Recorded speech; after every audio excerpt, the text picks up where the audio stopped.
Okay, so we're gonna kick things off here. Like I said, make sure you ask questions. Make sure you pick these guys' brains. These guys are real laid-back dudes. We like questions. Yeah, they like lots of questions, so that'll keep their seminar rolling really good. So, without further ado, Jason Shay, Pete Holmes, Susquehanna Smallmouth Solutions, enjoy.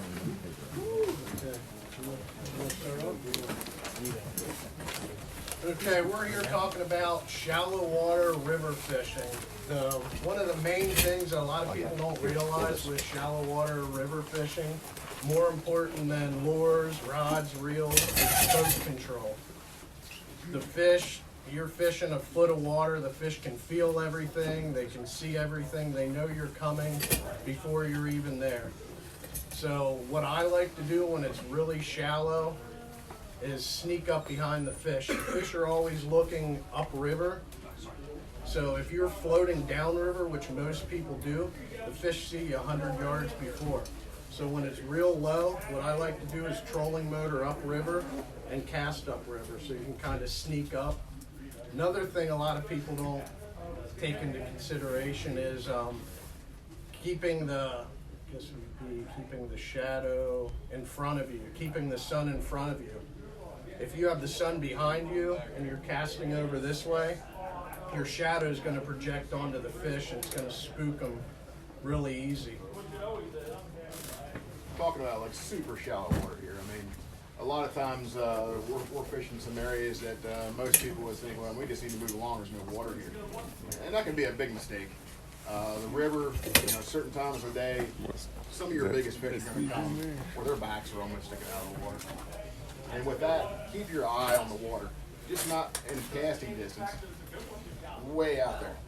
Keep track of what's going on. If they're busting bait, they're pushing, you're seeing fish, not only try and get to them, try to cast to that fish, but also we got to figure out what it is they're doing. Why are they chasing that bait? What we need to change is we need to go to our topwater, we need to spinner bait, what bait we need to use to match the hatch. So don't back out of that super shallow water. Sometimes it's intimidating. You can look at the water and you look around, there's no fish here. And you just gotta have faith in it. A lot of times the fish are there. You just gotta keep fishing. And it's, you know it. It's one of the best things just came out this year. It's the Daiwa Tatula Elite. It's a long casting reel. It has springs in there. It's probably casting 15 yards farther than the regular Tatula. So I know you've been out with me a lot, Phil. You can just look out the river and you can see bait busting far away. And if you can get your bait to the fish that's busting, you got a 90% chance of catching them. Biggest thing is a long rod. Like I used to use the 6'8", 6'9". When you're fishing really shallow water, you want to be at like 7'1", 7'3". The longer rod's giving you a little bit more of a reach. You can get another 5, 10 foot. Another trick that I do for getting that, normally I'll use about 15-pound test, the high seas line. When it's really low, I'll go down to the 12-pound test, high seas grand slam. The thinner diameter line, it's less resistance on the eyes, and it's allowing you to cast just a little bit farther than it would with the 15. When you back down to the 12-pound test, you got to pay attention to your line up by the spinner bait because you'll have a lot of break-offs, but it's worth it for the extra 10, 15 yards that you can get out of it. So starting the day off, most people, especially a river fisherman, if it's warm water, we're going to start off with the top water. And most people are going to start out with a top water that's their favorite, that they have confidence in. And that's good. Doing that, fish your confidence. But like I said a while ago, keep your eyes open, knowing what's going on. What size of your bait fish right now? Trying to match that. Do you have high sun? Do you have an overcast day? Your color and baits can really matter. Some days it doesn't. Some days are just so aggressive it doesn't matter. Throw on a bait that's just your favorite thing to fish. And power fish. Those are the days we dream of. We wait for those. But some days you need to get really technical. I hear a lot of people say, the colors don't matter. Well, we think it does. And we're very specific on color. We'll go to the point where we start making our own things. Mixing and matching blades, things like that on our spinner baits.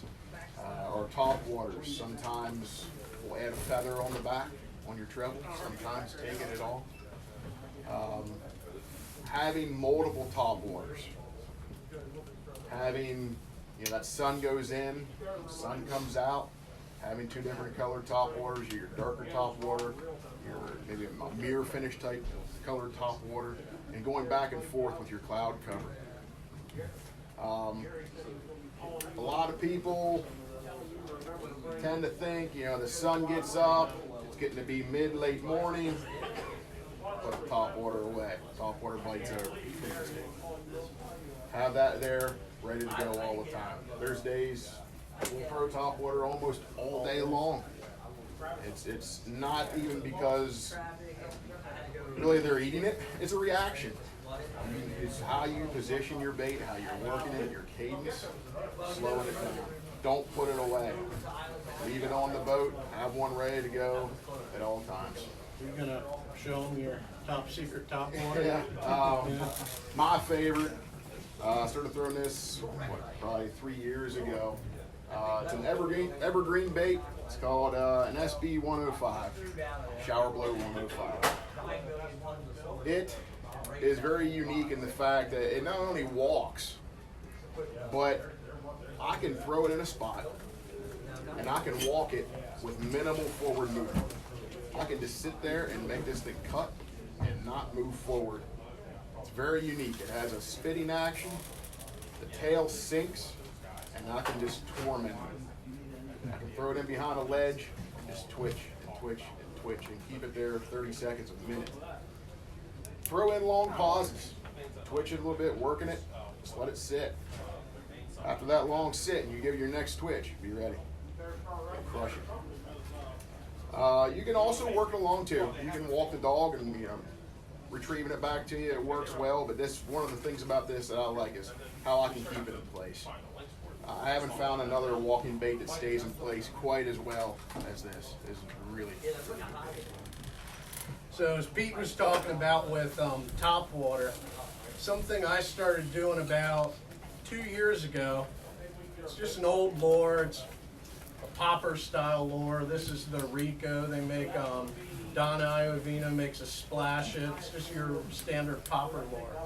I've been sight fishing with them. When the water gets really, really, really low, this thing makes a minimal splash. So what I'll do, if I see a grass bed with a drop off behind it, I'll cast to that. I'll just let that lure sit there. I mean, sometimes a minute, sometimes 30 seconds. I'll just pop it until the rings dissipate. I won't even work it the whole way back to the boat. I'll just antagonize the fish, and I'd say there's a 50% chance you get them out of there. And another time, like I said, when I'm going upriver, you can see the fish sometimes. If you're looking 10, 15 yards above, if you cast this, like a spinner bait, you'll spook them. If you cast this on top of them, about 10 feet in front of them, and you let it float over top of them, they'll eat it. What they're looking at, in the mornings, you guys ever see how the mayflies are floating down the river? They see this tail floats down and they think it's kind of like you're fly fishing, but you're doing it with an artificial lure. It works really good in the evening and the morning time. I'll admit it, Jason threw me a pretty good beating one day with that plug. And it was his patience that beat me. He was catching 5 to my 1. He would stand there with his bait ready to go and not cast and watch. And you see these tiny little dimples coming up. And he throws to it. And he to catch that fish. And it may be 10 minutes later, he's seen a dimple, but as soon as he seen that dimple, he threw to it and he caught it. I was just throwing and working the water and trying. I wasn't going near as well. So sometimes it takes a patience of steel, but I learned something. Yeah. You know, and it works. It really does. I got to tell you. You know, just the slightest little dimple, you think it may not be nothing. It can be some really big fish. Some of your bigger fish, you know, a lot of you guys, you know, your average fishermen, you know this. Your topwater baits. If you have a fish crush it, a lot of times it's an average fish to small.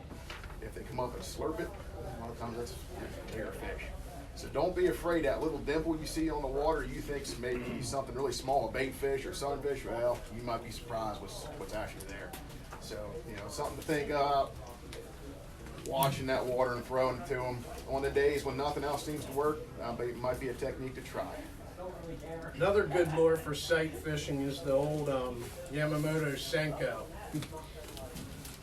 What we usually do, you'll see the fish, you'll cast it on top of them, and when you rig it wacky style, it just slowly flutters down and antagonizes them. What I like to do, so you don't go through so many, these things are like $8 a pack. VMC makes this tool. Take it out. You do is you slide the Senko in that hole there, and one of these rubber rings goes on top of the middle of the bait.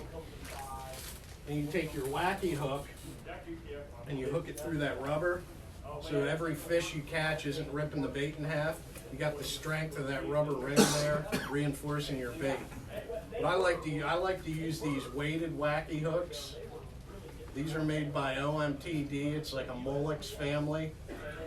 It's a tungsten weight that actually makes it fall real slow. This is the 1/16. I like using the 1/16 and the 3/32, because in the river you got current. A little bit of weight actually helps it, but it still falls that wacky style.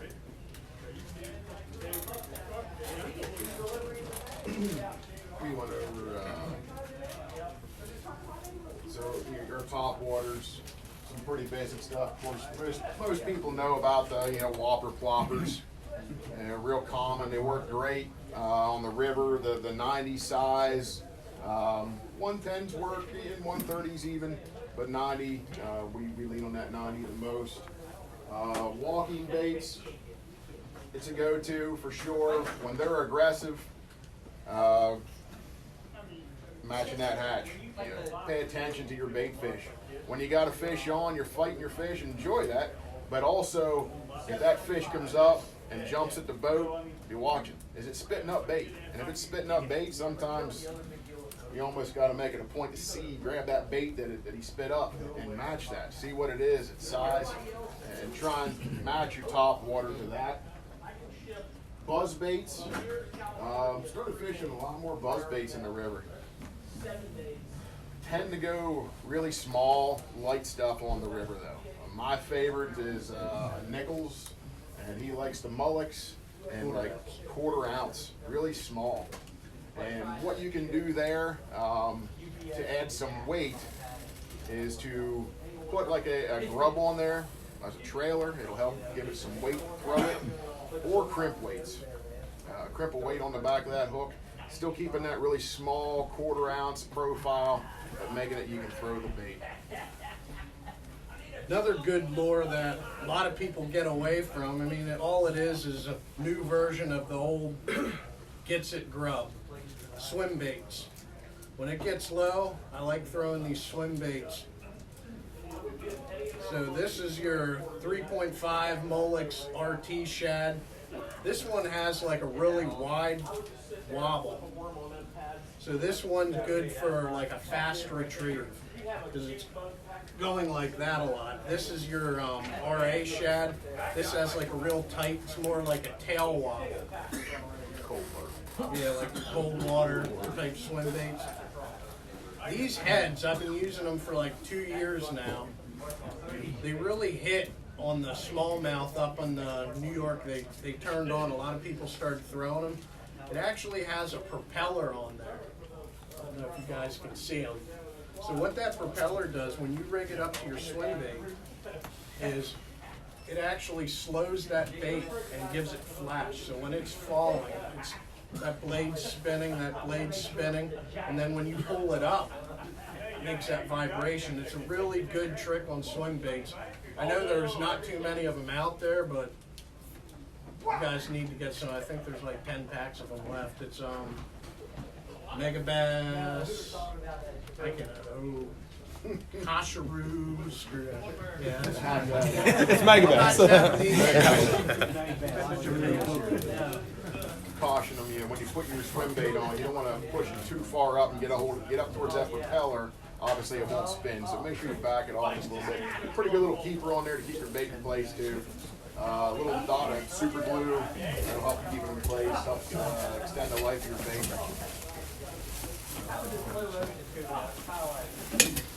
Shallow cranking. In the river, it is a really old bait. It's been around forever. Man's baby 1 minus. It's fantastic. It's easy to do. You can cover a lot of water, a lot of colors there, and it just flat out catches fish. And there's no real science to it. The main thing is to cover water.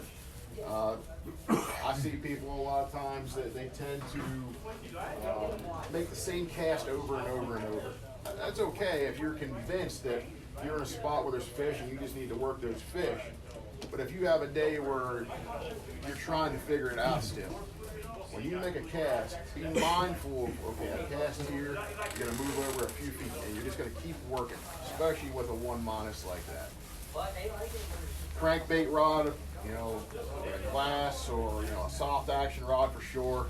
That's we like using that for any kind of cranking, especially on the river. Now this right here, I started using this spring. It's the Molex SP Finder 110 jerkbait. I fished a lot of jerkbaits.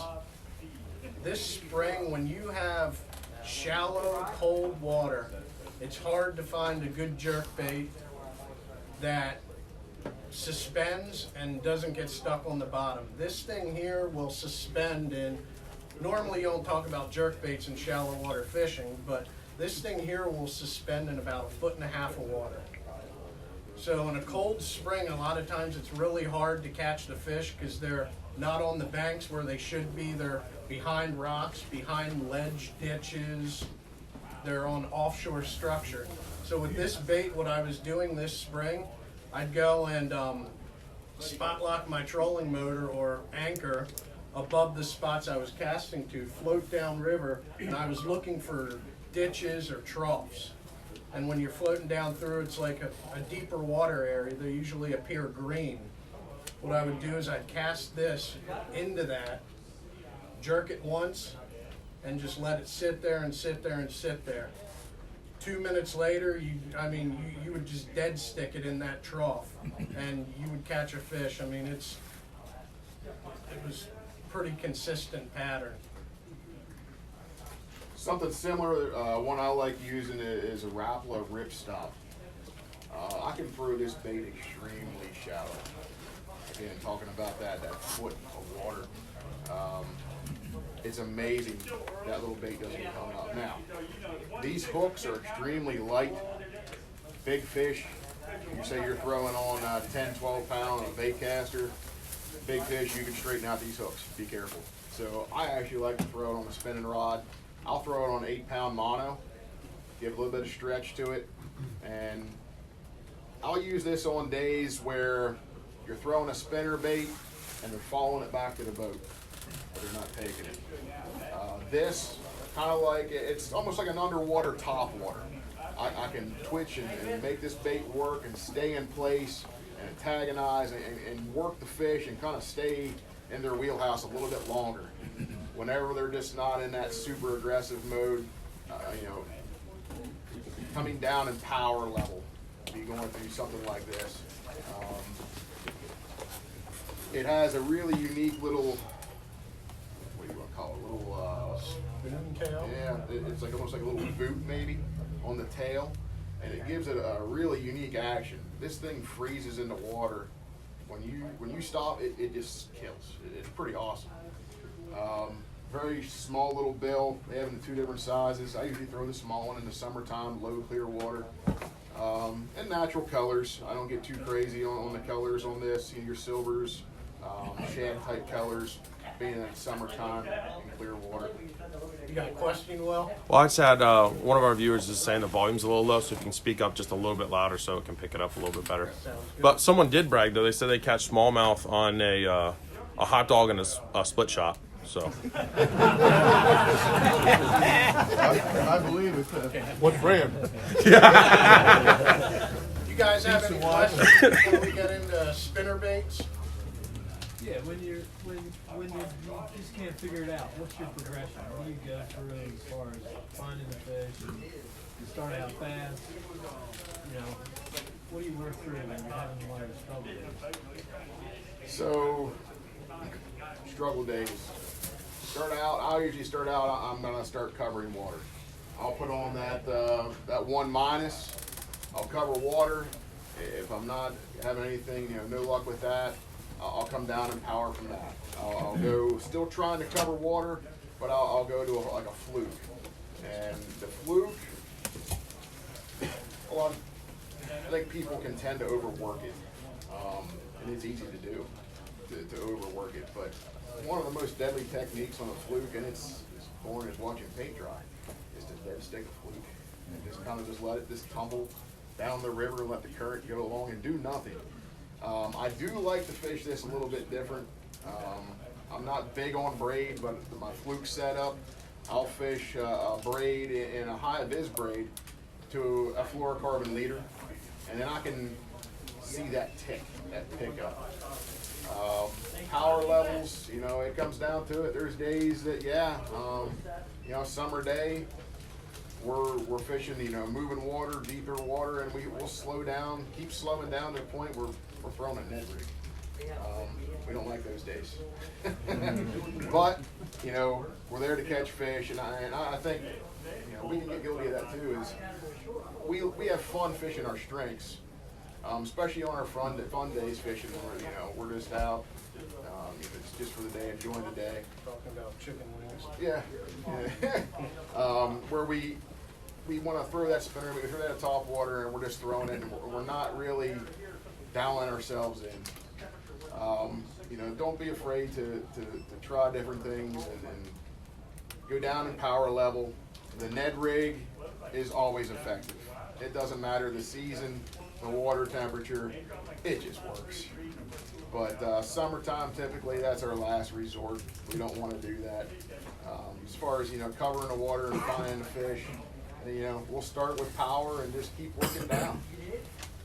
If the sun's high, we're going to go deeper, faster moving water a lot of times, working deep ledges, and finding those fish. Any other questions? When you're working at -1 in the shallow water, let's say you start out, you're searching for fish, nothing did it. So you move to plan number 2. Do you put the -1 away, or it might work at plan number 2 where you go, or do you just put that aside and then work number 2 and it didn't work, put it aside? Keep in mind when we're fishing, we normally have about 9-10 rods at our feet. So for us, we don't always put it away. We just grab the other rod. But I would say in the summertime, it's a bait you want to have on, especially if you're trying to find fish. If you haven't honed into anything, 1- is a good bait to have tied on and leave on. It's going to be your cover water, your 4-wheel drive of crankbaits, because it will go super shallow. It deflects pretty well. Hitting some rock cover and things like that, it doesn't get hung up much. So yeah, leaving it on better part of the day, I would. What I'll do is I'll cycle through different things. Like the 1- might be portraying a crayfish. The spinner bait might be portraying a bait fish, and the topwater might be a bug. So if the crankbait isn't working, I'm going to throw back in that same hole with a spinner bait. Maybe they don't want crayfish that day. Maybe they'll go for a bait fish. If that doesn't work, then I'll go to the topwater that looks like a mayfly floating the river. They don't, just like you don't want to eat steak, hamburgers every day. Switch it up, give them another offering. And they take it. So you work the same area with Yeah, different moves yeah. before you move to area number Yeah. 2. Yeah, especially if you know there's fish there. There's been multiple times I know there's fish in an area, but they don't want the spinner bait. They want the spinner bait down here, but not up there. They'll want the crankbait here. But I get to your, I'd say get to your like 3 top lures that you have faith in, that covers different areas of the water column and looks like different bait, and just keep cycling through them. You get a question? Yeah, Pete, when you were talking about using the, that stick bait. Ripstop. Do you use weight with that or not? No. Just the No, it's bare hook? it's a suspend. You talking about the ripstop or No, the fluke? The fluke. Yeah. So yeah, a little trick I'll do. I don't always add weight. They have a slow sink to them, and majority of the time that's how I fish it. Every once in a while, this is a little trick I do, where I'll go to like a fly fishing shop, and they have a little. I mean, I don't even know what they are. They're tiny. Do they let you in? I got sneak in. I got sneak in. Little tungsten beads. I really don't know what they're even used for fly fishing, but that's where you find them. They're tiny. I think they're like less than like a 64th ounce.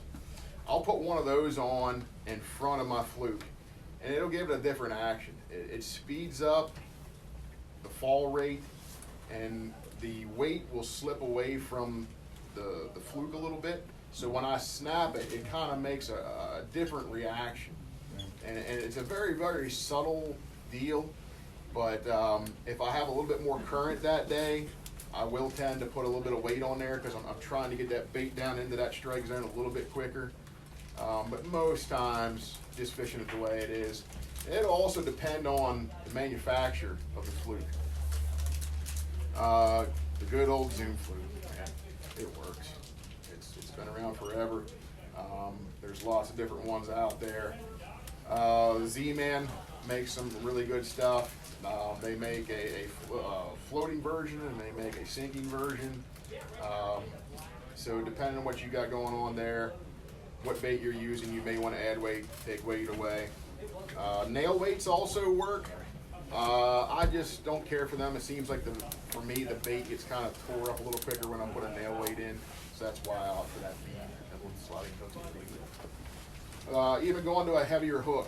So most times I'm going to use just a light wire 3/0 wide gap hook.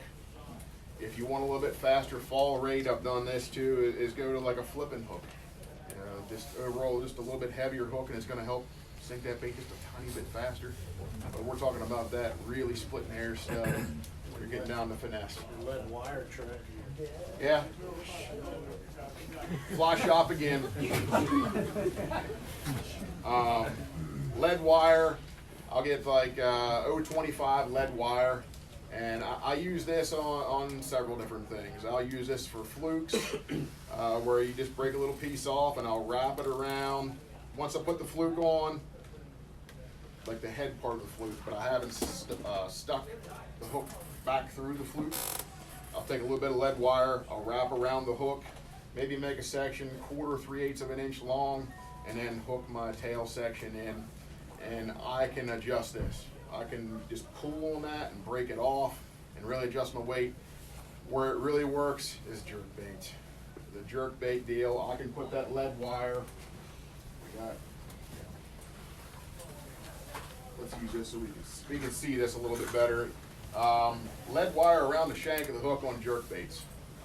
This isn't so much a summertime technique. This is more, for me, a spring and fall and winter technique. But while we're talking about it, that lead wire, I can make my bait position differently in the water column. When it comes to a rest, I can maybe going head up, tail, head down, tail up. I can make it slow sink. Depending on your line, your water temperature, and what jerkbait you use, you know, they say suspending, but not all of them will exactly suspend. So adding that lead wire, you can really fine tune your suspend or make it sink. So in the summertime, I like to sleep in. So sometimes we got onto this pattern, and it was an accident. Summertime, it gets hot out. You want to cool down. We pulled in underneath a shade tree and ate lunch and talked and hung out. We trolling motored out, and we started fishing the bank. Boom, boom, boom, fish, fish, fish. I mean, these fish were congregated on that in 6 inches, a foot of water. They were congregated on that shade line. And you don't realize it till you're in there that the water temperature is actually 4, 5 degrees cooler just in that shade from that overhanging tree.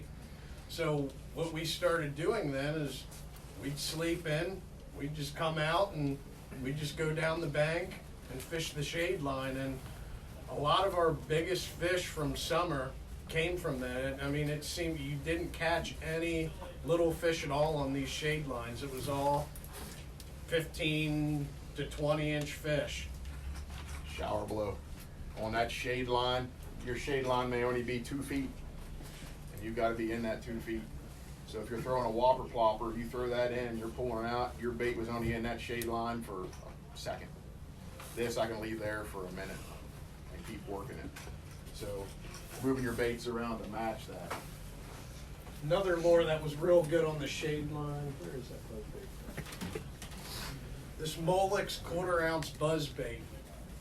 What you want to do, them fish are relaxing in there. They don't want to eat. You cast something that annoys them, just like he was saying with that. That there, you would cast it in there and you would work it in that shade line for 30 seconds to a minute. You're just pretty much making them mad.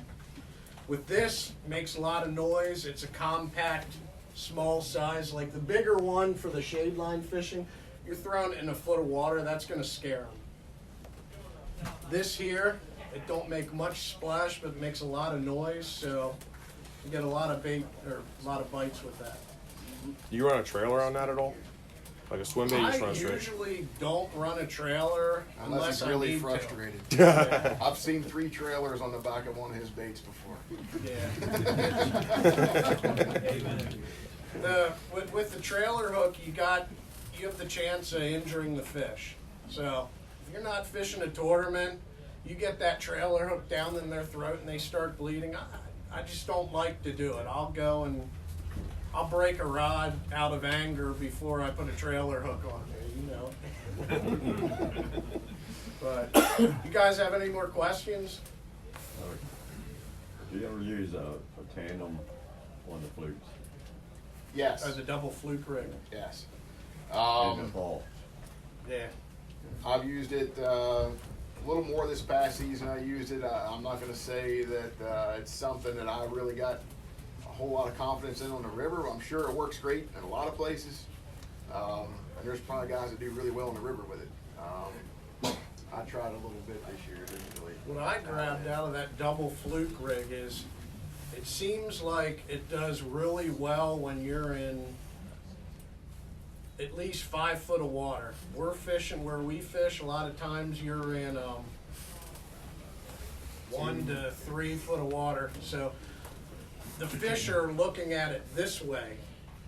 It seemed, I could be wrong, but it seems like when the fish are looking up at that double fluke rig is when you're in your wintering pools and stuff like that. That's where it seems to do a lot better for me. And for some reason, it's that bubble gum and that white. Something kind of along the lines of we talked about the shade line and that short target zone. There will be days in the summertime where there'll be a rock ledge, a current seam, and you've got to hit the spot. And this is where we're gonna start getting some spinner baits here, and that's what we really like to do. If you're 2 feet to the left or the right, you're just gonna pinch fishing. You need to some days hit the spot within the spot. And how you present that bait, how it hits the water can make a big difference. A lot of people times just throw out, and if they hit their target, great, and it just makes a big splash. When you're in a foot of water, if they're really aggressive, they'll grab it. That's great. But there's days too where that hard hitting the water splash, you'll spook the fish and you're not going to get bit. So it's easier to do with a bait caster. My favorite spinner bait rig is a St. Croix Legend Elite 7-foot medium fast. Medium. I know a lot of guys like a medium heavy. I like the medium. I want a little bit more give in my spinner bait rod. I'm gonna let that fish load up on it a little bit better, and I'm not gonna pull it away. St. Croix, their medium is a little bit stouter, I think, than most other mediums. So like a medium heavy almost. So throwing your spinner bait out, I can feather that bait with my thumb on the spool as it's hitting the water and get it where when it's hitting the water, it's starting to almost like I'm dragging it into the water from the air. I'm just not letting it splash in the water.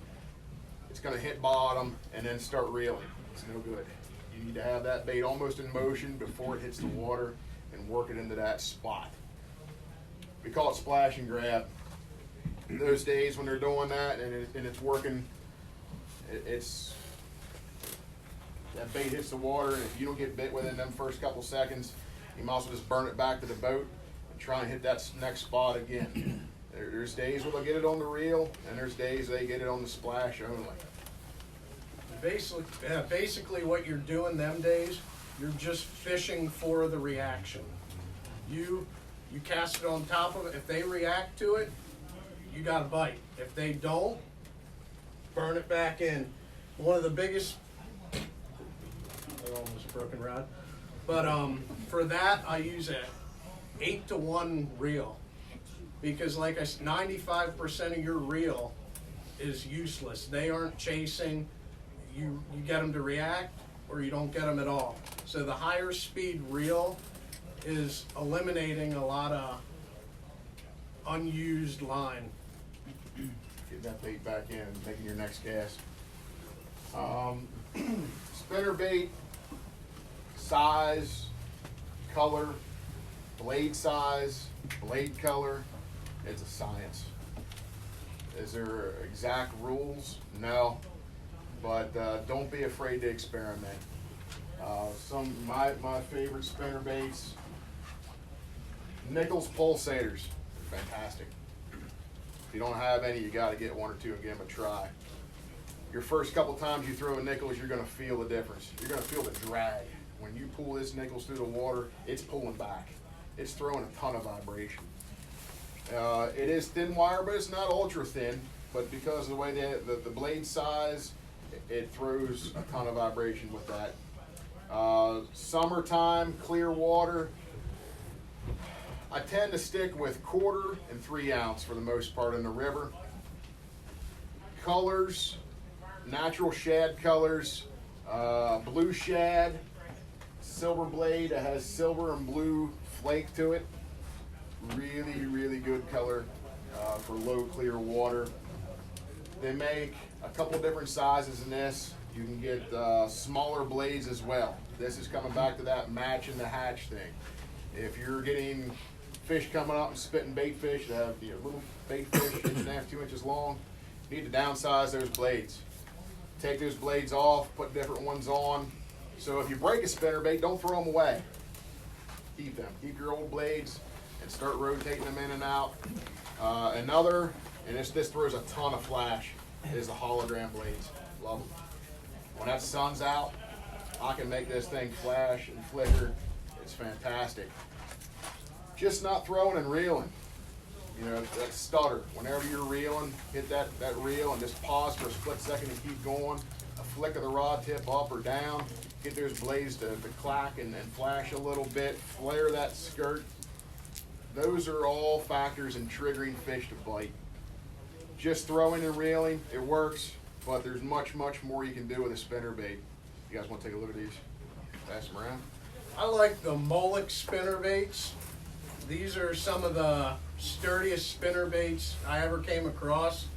What they do is, a lot of times with your spinnerbaits, you guys ever lose the top blade when the fish is throwing them? Molochs, what they do is they go and solder. I'll send one of them around. They actually solder that loop closed, so it's almost a no-fail spinnerbait. Now they do break, but you aren't going to lose that, and they actually extend the head out to here. A lot of times with your smallmouth, you'll have broken spinnerbaits and it'll break like right there. They extend that lead out there to strengthen the spinnerbait, and they're using a light wire, so you're getting about the same amount of vibration. What another thing we'll do with our spinnerbaits, if it's a tough day, we'll go under the shade, under the shade, sit down there, anchor, we'll start pulling stuff apart. There's been many of colors of spinnerbaits that we came up with underneath a shade tree. We'll dissect the spinnerbait. We'll go and take a marker, make the blade a bluish color. We'll go and pull spinnerbait skirts. One we made, it was a bright blue and pink. Is it out there anymore? It's actually sold out right now. It's a Nichols color. It is the most loud, obnoxious, ridiculous looking thing you've ever seen, and it will catch fish, I promise you. It is doing nothing more than aggravating them. It's picking a fight is what I like to put it. Is that got copper blades on it? Nope. No, That's another one. That's his. That's 50 that's Shades a of good one Shade. too. Yeah. That pink and bright blue, it's pure reaction. It's so bright, it matches nothing. It imitates nothing. It is just, it's in their face. There it is. It's obnoxious, and they hit it. It works. And some days they're not hungry, they're not eating. You can make them eat. You get that reaction bite. Throw something wild. Throw something a little crazy at them. Now what you can do, you can go to a craft store, Joann Fabrics. They have That's me for going to the fly shop. they have all kinds of colors of tinsel. They have colored tape, hologram tape. Sometimes what we do, we'll put a sticker on the blade, a hologram sticker. Cut it out. You take just tinsel from like a Christmas tree. You can make that clear spinnerbait. You can put green tinsel in it. Now it has a green flash. It's something they didn't see. I've been guilty of it. I mean, I went to Walmart before and got fingernail polish and painted blades. It works. They look at you a little funny when you're buying chartreuse fingernail polish, but just something different that the fish didn't see. That's something we didn't really talk about. Is pressure fish from the river. Summertime, man, there can be a fair amount of pressure. When it gets super low, the pressure goes away because of how dangerous it can be to get where you're going. But if you got that, say, 4-foot range at Harrisburg, man, everybody's out. There's canoes, there's kayakers, there's waders, there's boaters, and there's a ton of pressure. So if everybody's throwing a spinnerbait, and we're throwing a spinnerbait that we made, there's a good chance no one else is throwing that exact color. It's something a little bit different. It could be what it takes to get bit. Until George gets a hold of it and sends it to Nichols. Don't ever throw your spinnerbait in George's boat for him to take a look at. He cuts it off and keeps it. George is a spinnerbait thief. That day we were sitting underneath the shade tree making up spinnerbaits. George was floating down through the river. We were doing pretty good. It was a tough day. It was 85 degrees. We started throwing these pink and blue spinnerbaits with hologram on the blade. We were crushing them. George wasn't. George is like, "What are you throwing over there?" So thought, George is my buddy. I'm going to show him. I cast it over to him. Before I could blink my eye, he pulls out his knife, steps on it, cuts it off, uses it the rest of the day, and then he sends it to Nichols for him to produce that spinnerbait color. So do not share your secret baits with George. Biggest tip of the day. What is the name of that color? I don't know if that was Which 50 one? Shades of Shay or was Yeah. that Homie Pink? That was 50 Yeah. Shades of Shay. Okay. 50, yeah. yeah, that's the one I was flying. That one had the copper plate. Yeah. That one has the copper blade. Yeah, that's the one George stole. So Yeah. it wasn't supposed to be made. It was kind of supposed to be a top secret. But now there's 2 pegs full of them out there. You guys have any questions? No? Golden string. Kind of down to the end. We didn't really talk a whole lot about line. Topwater, mono. We use a lot of mono in the river. Works well.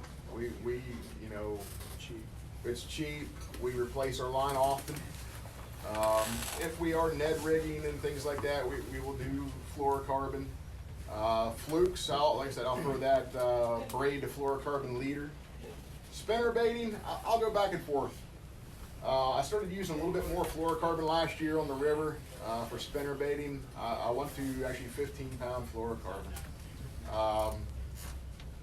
I found that I can feel my blades a little bit better. I can control and feel a little better what my bait is exactly doing. The mono has a little bit more stretch to it, a little bit more of a give, and I don't quite have that sensation there. Does it catch more fish on spinner baits? I can't say for sure. I really don't think they're really a whole lot line shy on spinner baits and things like that, but jerk baits for sure, fluorocarbon. Throw 10, 12 pound for jerk baits. We both like and use high seas. It's a great line, holds up really well. We do have a question here. It says, use any tubes? Favorite tubes? Tubes in the summertime, when we're down. It kind of ranks up there with that Ned rig. Yeah, tubes. It sounds like y'all have discontinued the tubes. That's what I grew up on. Yeah, sure. I mean, a tube will catch fish all parts of the year. You don't say nothing about hair jigs, do you? Hair jigs, winter time for us. Yeah, we'll, you know, it's something we definitely use. As a summertime tactic, not too much. Actually did do that this year. Yeah. For hair jigs, I actually, with the mayflies this year, I tried a new technique. It was so-so. I went out and Not new. You get a little weak yeah, shot. new to me. So it Bobber was and fly. shallow water floating fly. Yeah.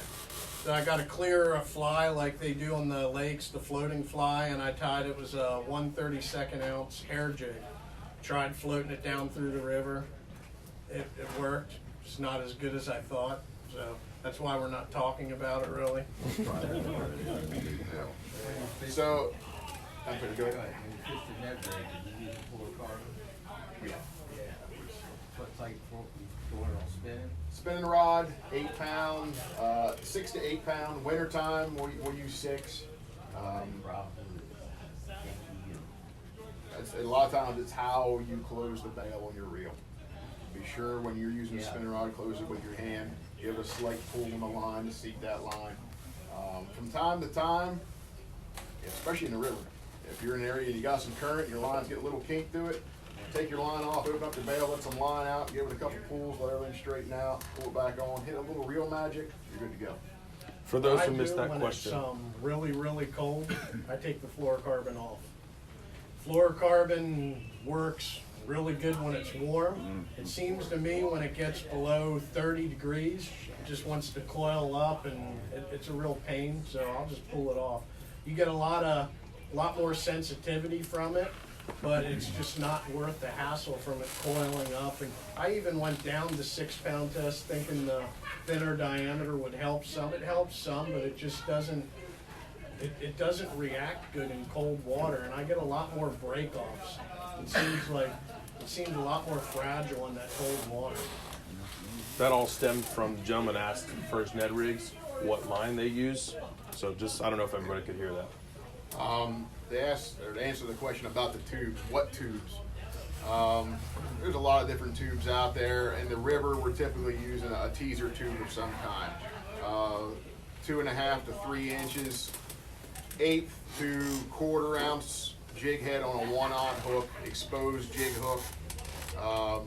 Yeah, we go through tons of them, but that's definitely something, winter, spring, and then get into, mid to late fall, we'll be throwing the tubes a lot more. Summertime, we'll throw them, but that's if everything else we just talked about just isn't working, and we're slowing down to the point where we're throwing a tube or a Ned rig. Yeah, we're desperate at that point, but it'll catch fish. Do you experiment with colors on that scale that you do with spinner baits, or you kind of stick with your standards, like your browns, your green pumpkins, your... The tube is more matching the water clarity for us, not so much just experimenting different colors. Dirtier water, darker tube, clearer the water, more natural to even like your smoked purples and things like that, and cleaner water. Tube colors are a little more simple. Yeah. Your green pumpkin purples, it's a go-to. I mean, if you're asking in the river, if I had to have one color, it's green pumpkin purple. I could fish that forever. I try to make sure I have one tube tied up that's your bait fish coloration, whether it's like a green pumpkin purple tail, a smoked purple, something that portrays a bait fish. And then I have to try to have one tube that portrays like your stone cat, your crayfish, anything else like your dark green pumpkin, your dark melon, anything like that. I just try to have both sides of the spectrum covered. Good deal. You run a chatterbait any in the river? Yeah. Chatterbait, for sure, we do that a lot. Didn't really hit on that. Being the low clear water seminar thing, we didn't hit on that, but for sure, stain water, water up a little bit. Yeah, we love a chatterbait. Typically, yeah, 3/8 ounce chatterbait. We'll throw anywhere from like a menace grub on the back, something pretty small, to up to a swim bait. Even like a fluke style type bait on the back. It works well. That chatterbait, it just catches fish. Yeah, but it's something we don't really throw a whole lot. Say if we're fishing a foot of clear, gin clear water, it's not something we typically throw. With the chatterbait, like I said before, what I like to do is I'll have two of them rigged up. I'll have one with a crayfish trailer in your green pumpkin, your dark color, and then I'll have another one rigged up in your blue shad or your like a bait fish color. And I work them totally different. Like the crayfish one, it'll be usually like a 1/2 ounce, like a Z-Man jackhammer. I'm working that, and I'm hitting the bottom. It's hitting every rock because it's looking like a crayfish coming along. Your bait fish one, I'm fishing that like a spinner bait. And a lot of times what I'll do is, if you pay attention to the chatterbaits out there, the bait fish ones, I'll get the ones with the painted blade. You don't have a lot of flash, you're fishing that low clear water. They have some painted in green pumpkin. It's basically just looks like a bait fish swimming through. You don't have a lot of flash, you're not spooking them. I got a question here from Matt. He said, if you were going to go fishing tomorrow, what would be the first bait you would start with? Or you start to throw? Ned rig. With that high water coming in? Yeah, cold water like that. Yeah, that's a go-to. Yeah. Good deal. Are you throwing blade baits in these types of conditions? That's what I was going to say. That's what I'd start out with, the Molex Trago vibe. I started throwing that, and it's in muddy water, it's not the greatest bait, but any other time, they just kill that fish. You're getting your reaction bait. How I fish, that's like a yo-yo technique. So we'll get in a pocket, cast it back as far as you can in the pocket, and you count it down. You let it sit on the bottom. The way that bait's designed, you don't have to worry as much about it getting snagged because it has that. It has two of the, it's a treble hook design, but it has two hooks. So when it sits, them hooks are pointed up. It's not, you don't have that one that's usually hanging up. So I'll count it down, let it sit on the bottom, and I'll just yo-yo it up. You don't want to jerk it out of the water. You want to pull it up a foot or two, and then just let it flutter down. And every time the bite has been on the flutter. The best one I've been doing, it's like a bluegill color out there. I tried the 3/8 and the half, and it seems like the 3/8 in our river works really good because you're getting a lot more fall out of it. Okay. The half just seems to hit the bottom right away. Guys got any more questions? What is your jerkbait confidence brand in the river? Well, there isn't one. All of them work? We have, so like I was saying earlier,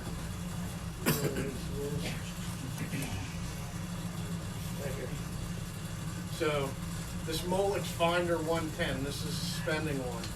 I will use this anytime the water is low and clear. This thing will outfish almost any jerkbait. But then when the water gets stained, this one does not work as good. So what I'll do then is go to your Lucky Craft, Pointer 100. I mean, that's for stained water to dirty water. That jerkbait will probably outfish about any one. So I couldn't say I use just one brand. I try everything. When you're in dirty water fishing that Lucky Craft, do you have a certain color that you're using because of the dirty water? I have a bunch of different colors. I'd say if I could pick one for stained to dirty water, it'd probably be like the chartreuse shad, which is that color right there. I mean, between that and the ghost minnow, you can almost cover every water condition.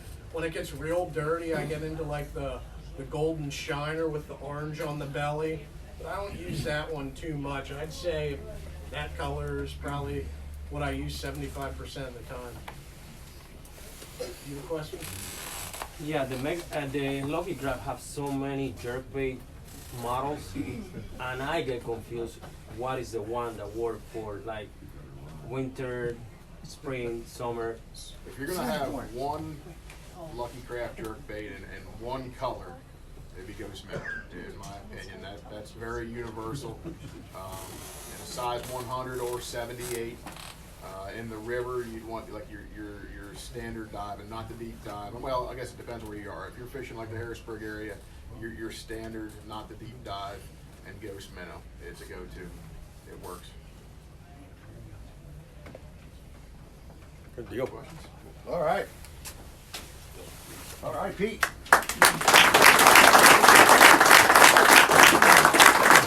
Okay, guys, thanks a lot.